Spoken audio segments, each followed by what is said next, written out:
E aí, pessoal, aqui é a Gai Gaia, e quanto mais eu tenho tentado pesquisar e analisar novas tecnologias que vão surgindo, desde os cristais do tempo, desde o cara que quer fazer um transplante de cabeça, desde os motores de dobra que empurram vácuo, quanto mais eu pesquiso sobre essas tecnologias, mais eu vejo que nós estamos caminhando para um futuro de ficção científica, só que num presente muito mais próximo do que eu esperava. E atualmente, uma das coisas que tem mais causado assombro em mim é o fato de que alguns cientistas, para eles, alguns cientistas do Vale do Silício, eles já estão comprovados para si mesmos de que a realidade é uma programação, a realidade é uma ilusão programada. E ok, isso aí é uma teoria que já vem desde antes de Cristo, com filósofos chineses, com o budismo que fala que a realidade é uma ilusão e que nós devemos superá-la a partir da meditação e tal. Então isso é uma teoria já muito antiga na humanidade. A questão é que estes cientistas do Vale do Silício nos Estados Unidos estão propondo uma linha de pesquisa para reprogramar a realidade, para atravessar a realidade, para tirar as pessoas do programa, numa pegada bem Matrix. Isto, minha gente, é algo assim inacreditável. E aí vocês falam, mas a realidade não é um programa, a realidade eu não sei o que. O curioso é que quanto mais avança a nossa tecnologia, quanto mais avança o nosso conhecimento, mais se aproxima o nosso quadro da realidade com a ideia de um programa de computador. E, por exemplo, tem o físico James Gates, que ele diz ter encontrado códigos de computador na teoria das cordas. A teoria das cordas é uma das teorias contemporâneas que tentam unificar todas as teorias científicas, as teorias da física, e propõem que a realidade ela é feita por cordas em vibração, etc. E várias pequenas questões. O que esse físico falou é como essa teoria das cordas ela se assemelha a, essencialmente, um código de computador.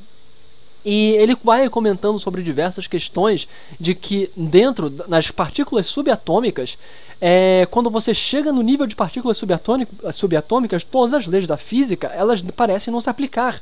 Tudo muda. É como se todo o universo fosse uma coisa no nível macro, no nível em que nós vivemos, mas quando você desce no nível subatômico, nada mais é como se imagina que seja. Então tudo parece ser uma enorme ilusão. É basicamente como se fosse um dado de computador, um programa de computador, da mesma forma como nós vemos, por exemplo, num jogo de Warcraft, num World of Warcraft, num Counter-Strike, num Street Fighter. Quando a gente vê aquelas imagens, daqueles bonecos, daquelas imagens em 3D, daquelas animações, por trás de tudo isso estão os zeros e uns, que estão completamente separados daquilo que nós percebemos.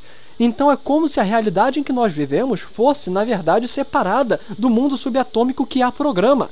Existe uma programação muito subatômica que cria um mundo ilusório para nós e que nós acreditamos estar vivendo nele. E isso é muito assustador, porque isso explicaria as loucuras que nós vemos, que se percebe quando você estuda a física quântica, onde quando você, por exemplo, uma das coisas que assustou bastante, inclusive Einstein falou aquela frase clássica, Deus não joga dados. Einstein falou isso porque foi no primórdio da física quântica em que foi-se descoberto que quando você tenta observar uma partícula, ela muda a sua posição. Quanto mais você observa alguma coisa, mais ela muda, mais ela se transforma. Em outras palavras, a observação de algo altera o universo.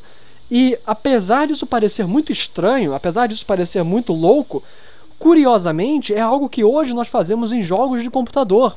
É a chamada renderização.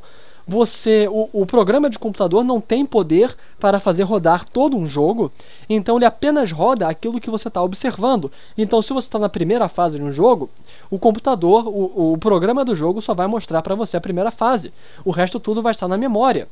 Se você está jogando Skyrim, se você está jogando Street Fighter, se você está jogando o que quer que seja, se você está jogando Street Fighter e está enfrentando um oponente X, o jogo só vai renderizar, só vai processar o oponente X. Ele não vai processar todos os oponentes. É assim que se guarda a memória. E parece que a nossa realidade é assim. Quando um cientista ele tenta observar uma partícula subatômica e essa partícula ela muda de posição no momento em que ele a observa, isso demonstra uma coisa muito parecida com um computador, que tenta segurar as informações e só renderiza, só apresenta aquilo que é relevante para quem está observando. Isso aí levanta várias questões que são assustadoras, do tipo, será que grande parte do nosso universo não existe? Será que todo o universo que nós observamos, ele só existe quando o observamos? Será que existem pessoas que não existem de verdade, elas apenas existem no momento em que nós a observamos? Em outras palavras, isso levanta diversos questionamentos filosóficos, diversos questionamentos físicos que as pessoas ainda não têm resposta. E está uma situação bastante movimentada, de ebulição quase que frenética dessa situação.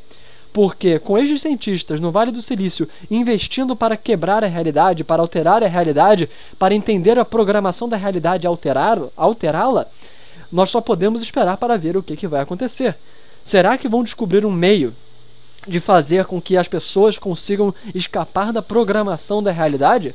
Será que é possível escapar da programação da realidade? Será que nós podemos aprender a programar a realidade? Isso é uma coisa que nós teremos que esperar para ver, mas é muito interessante. Pois bem, comentem o que vocês acharem disso. Eu gostaria de saber as suas ideias. E aqui foi Gagai. Até a próxima, pessoal. Falou!